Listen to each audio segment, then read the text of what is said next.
Bueno, la reforma penal de 2008 se instituye bajo principios muy importantes: la publicidad, la oralidad, la inmediación, concentración. Es el cambio del sistema inquisitorio al acusatorio adversarial, es decir, del sistema escrito a los famosos juicios orales.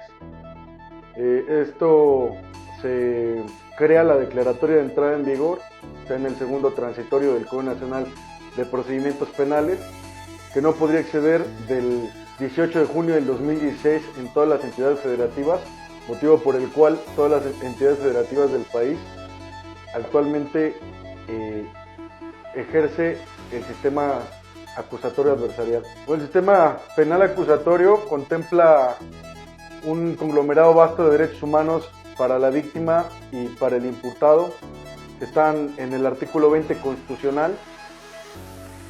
Estos beneficios o estos derechos humanos a favor de la víctima es que pueda acceder a mecanismos eficaces de justicia y buscar que el delito no quede impune, o siendo el más importante, la búsqueda de la verdad, la justicia. Y para el caso del imputado se crea el principio de presunción de inocencia en su doble aspecto: estándar de prueba y regla de trato procesal, es decir, toda persona acusada es inocente hasta que se demuestre lo contrario.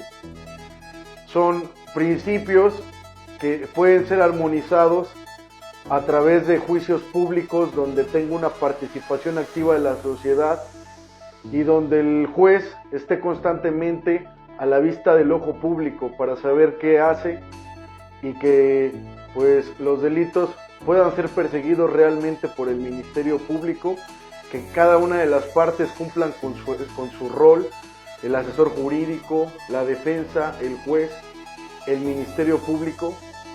Y esto va a darse a través de la participación de la sociedad en los juicios. Debe equipararse más al sistema americano, donde se privilegia más la lógica, el sentido común, no tanto los formalismos abstractos, y donde también la sociedad tiene participación en los jurados. Esto evidentemente va a buscar que no toda la decisión judicial quede en un juez que muchas veces actúa de forma arbitraria e ilegal, y al darse la participación a la sociedad no se va a menoscabar las cuestiones técnicas que se deben de buscar en un juicio, debido a que muchas veces el legislador olvida toda técnica jurídica al crear la norma jurídica, y esto hace que se creen muchos vicios, lagunas o rendijas por medio de las cuales las partes puedan salirse y no se busque la justicia. Bueno, actualmente considero que el legislador todo lo quiere arreglar con prisión preventiva oficiosa. Yo no creo que mediante un catálogo de delitos que determinen la gravedad de un delito se pueda acceder a mecanismos más eficaces de justicia. Creo que la prisión preventiva oficiosa y a petición de parte no debe de existir. Yo estoy a favor de una prisión preventiva a secas para cualquier tipo de delito, que de verdad exista pues acreditado al cuerpo del delito la probable responsabilidad. Un catálogo de delitos actualmente en el artículo 19 constitucional que dicen cuáles son graves, por el contrario los demás no son graves. Y el artículo 140 del Código Nacional de Procedimientos Penales establece que cualquier persona que ha cometido un delito o que se presume que ha cometido un delito puede acceder a su inmediata libertad para el caso de que el Ministerio Público no ejercite prisión preventiva oficiosa o que la persona víctima no se querelle durante el término de 12 horas. Por esas razones que la sociedad tiene una apreciación equivocada de que el sistema de corte adversarial no sirve, puesto que a veces se comete el delito desde el parte informativo, existe flagrancia, hay datos de prueba en la cadena de custodia, y sin embargo por este artículo la gente queda en libertad. Robo, delitos de despojo, de lesiones, y eso hace evidentemente que la gente mine su creencia en el sistema judicial. Creo que toda persona que entra en estos supuestos debería de inmediatamente ser llevado ante un juez de control para que determine su medida cautelar. Sin embargo, en la práctica no pasa así. Y por el contrario, la prisión preventiva oficiosa es obsequiada por el simple señalamiento. Nos ha pasado por la experiencia práctica que muchas veces con un solo señalamiento de que tenía un arma, es delito cometido con medio violento como armas explosivos, y no obstante que es de competencia federal, hay muchas personas que se encuentran actualmente en prisión preventiva oficiosa juzgadas por el fuero común. Eso no debe de pasar. Yo pienso que la prisión preventiva como medida cautelar debe de pasar para la persona que realmente pues se incumple o se encuadra más bien en esas hipótesis de riesgo para el imputado, de riesgo para la víctima, de riesgo para los testigos, de un temor fundado de que se sustraiga de la acción de la justicia. Y también nos ha pasado muchas veces que la unidad de medidas cautelares pues no hace el trabajo correctamente. El Código Nacional actualmente deposita en estas unidades especializadas en investigar qué medida cautelar es ad hoc toda la facultad para determinar si es de prisión preventiva oficiosa, y considero que esto no debe ocurrir. Para eso se deben de agotar que los procedimientos sean más científicos, sean técnicos, debe de haber pruebas periciales al efecto, se debe de cumplir realmente con los protocolos que actualmente no están homologados, de cadena de custodia, del primer interviniente con facultades de seguridad pública. No es suficiente con que el estigma legal de que porque una persona se presume que ha cometido un delito de los del diccionario constitucional se le dé prisión preventiva oficiosa. Creo que esa es una mentira legal que no debe de ocurrir en el sistema jurídico de corte adversarial. Actualmente hay muchos asuntos de personas que no deberían, el Ministerio Público también es otro factor, no ganan bien, sabemos que los salarios son muy bajos, que los policías también pues no ganan también lo correcto, y esa profesionalización de la cual se jacta el sistema político realmente eso es nula, debido a que hay una distancia muy grande de que el policía realmente sea considerado, como en Estados Unidos, un profesional, y que el Ministerio Público pues se le pague correctamente y se le dé una protección amplia para el caso de que ejercite prisión preventiva oficiosa contra personas que ostentan poder económico, poder político. El Ministerio Público muchas veces ejerce prisión preventiva oficiosa a personas con recursos económicos bajos cuando es competencia federal, y al contrario, por el temor pues de que puedan atentar contra su vida. Bueno, el estigma legal, ya la Corte se ha pronunciado del tema. El estigma legal dice que la forma nunca puede estar por encima del fondo. Creo que la transición del sistema inquisitorio al de corte adversarial fue precisamente que se evitara la mentira legal, es decir, que a través de un formalismo abstracto o absurdo fuera una persona condenada a prisión. Por eso se crea el principio de duda razonable. Ninguna persona se le debe dar una sentencia condenatoria si no se cumple o si no satisface el requisito de que debe ser condenado más allá de toda duda razonable. Entonces el estigma legal se crea cuando en la ley hay ciertas circunstancias que favorecen o por el contrario no favorecen a una persona y que van a detrimentar o que van a afectar la lógica o el sentido común de los juicios. Tal es el caso, por ejemplo, el caso de Duarte, o el caso de muchos políticos que puede el abogado irse por alguna laguna o algún vicio legal que tiene la norma jurídica, y entonces pues realmente no se cumple con el fin último de la reforma penal, que es el esclarecimiento de la verdad y de la justicia. Creo que ese estigma legal le hace mucho daño al sistema de corte adversarial, y por eso insisto que los juicios deben privilegiar más la lógica y el sentido común y no los formalismos abstractos. Pues hay muchísimas, una de ellas pues es la prisión preventiva oficiosa y otra petición de parte. Ya como lo he dicho, estoy en la postura de que no debe de existir un catálogo de delitos. Hay personas que merecen estar en la cárcel y hay otras personas que por el contrario no está acreditado el cuerpo del delito y la probable responsabilidad.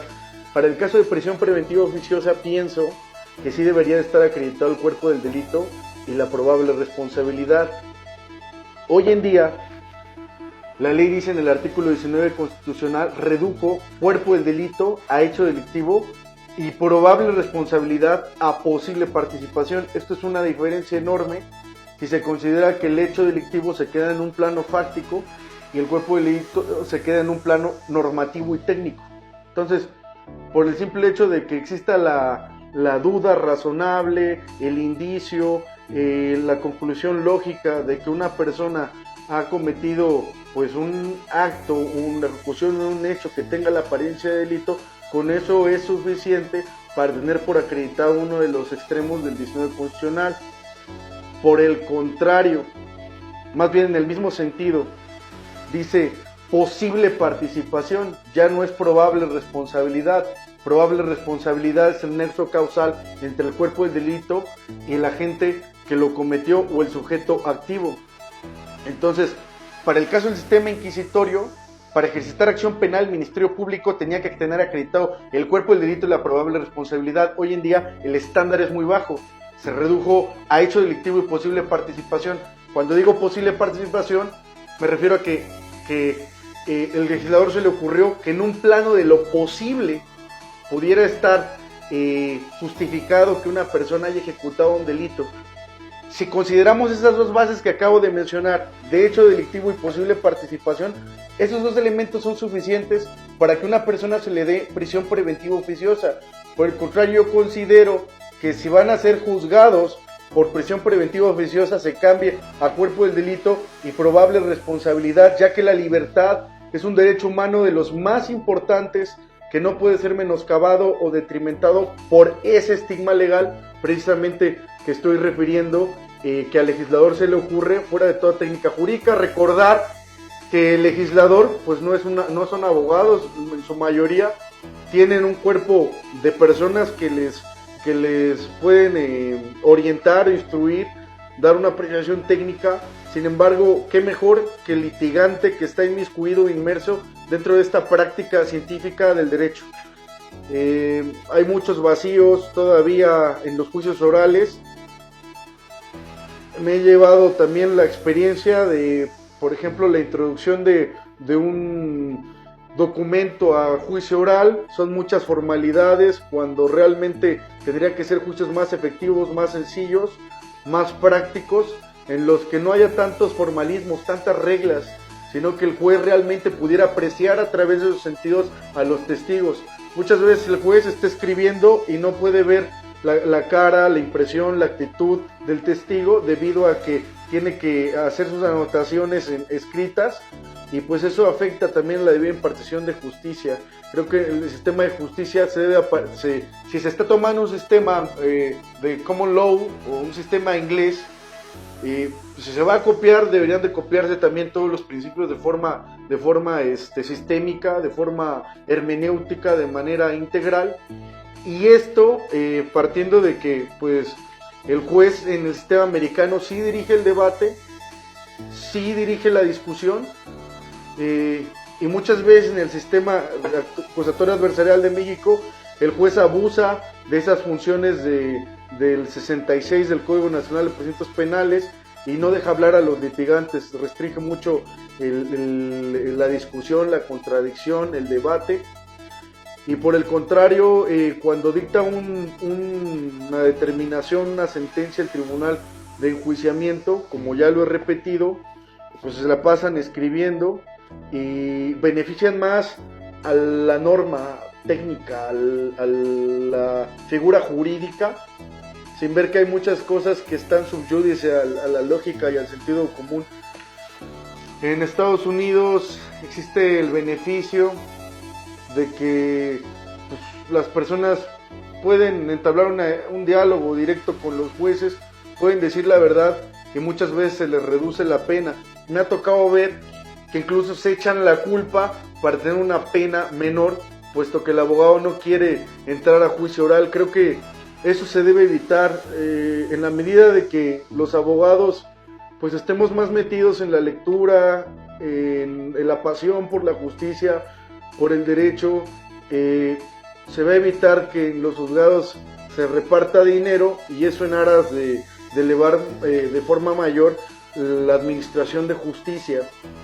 Hay muchos vacíos, pudiera hablar de muchos vacíos, pero concretamente lo que pasa en el sistema mexicano, sistema penal mexicano, actualmente también, es que aun cuando el Código Nacional en el segundo transitorio refiere que la entrada en vigor sería progresiva y que no excedería del 18 de junio del 2016, en muchos estados están en pañales prácticamente.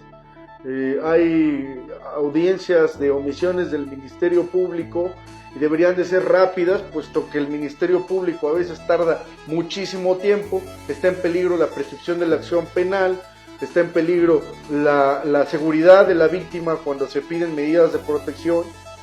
Sin embargo, insisto, el juez de control privilegia más la forma y por requisitos de forma absurdos no le da trámite a esas audiencias de omisiones. Hay muchas cuestiones que deben de irse corrigiendo, y creo que se van a ir corrigiendo hasta que el juicio de corte adversarial, el juicio oral, mute realmente a un sistema oral más parecido al sistema americano, donde la gente pues puede ir con mayor facilidad a un juez de control. Hoy en día es una agonía llegar a audiencia inicial, debido a que el Ministerio Público, de forma discrecional, con los criterios del 327 del Código Nacional de Procedimientos Penales, decreta sobreseimientos, no ejerce acción penal, y si eso le añade que se le añade que muchas veces el juez de control, cuando se lleva audiencia de omisiones, no entra al fondo, pues es un peregrinar larguísimo para la víctima. Insisto, mi postura en cuanto a eso es que se evite el estigma legal. Como litigantes nos ha tocado precisamente esa transición del sistema escrito al sistema oral. No podría definir actualmente que existe un sistema completamente oral. Creo que es más bien un sistema híbrido, y que los jueces siguen arrastrando mañas o siguen arrastrando muchos estigmas legales del sistema anterior, donde se privilegia más la forma. Y nos ha tocado ver en otras entidades federativas, no solamente en Tlaxcala, cómo ha sido la forma de manejar el sistema.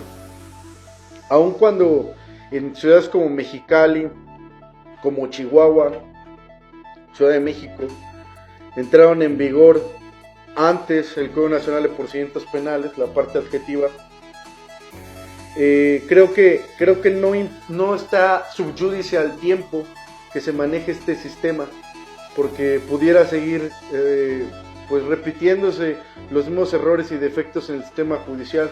Yo creo que está subyúdice a que pues los abogados realmente no demos dinero en los juzgados, y que a través de esos juicios realmente públicos podamos exhibir tanto la función del Ministerio Público como la función de los jueces de control y la función de los tribunales de enjuiciamiento en juicios verdaderamente públicos, donde la sociedad pueda ver lo que hacen los jueces y lo que hace el tribunal de enjuiciamiento, y que no quede una determinación arbitraria y ilegal. Hoy en día, por poner un ejemplo, nos llevamos el mal sabor de boca de un juez penal federal de Tlaxcala, que le dice a uno de nuestros representados en una audiencia de omisiones del Ministerio Público y de archivo temporal que no es víctima, cuando esa ni siquiera es la etapa para juzgar eso. La Ley General de Víctimas tiene principios como máxima protección, que se presuma siempre el carácter de víctima, etcétera. Y en esa parte del procedimiento penal, el decirle a nuestro representado que no era víctima es análogo a una sentencia que absuelve al imputado cuando todavía no se dilucida un procedimiento. Es análogo a una sentencia de impunidad que le pone fin al procedimiento y que al Ministerio Público le ordena ya no investigar. Entonces, pues mi conclusión del tema es que realmente exista una participación activa de la sociedad en los procedimientos penales, y que se puede evidenciar y hacer pública la participación de los jueces y de los tribunales de enjuiciamiento.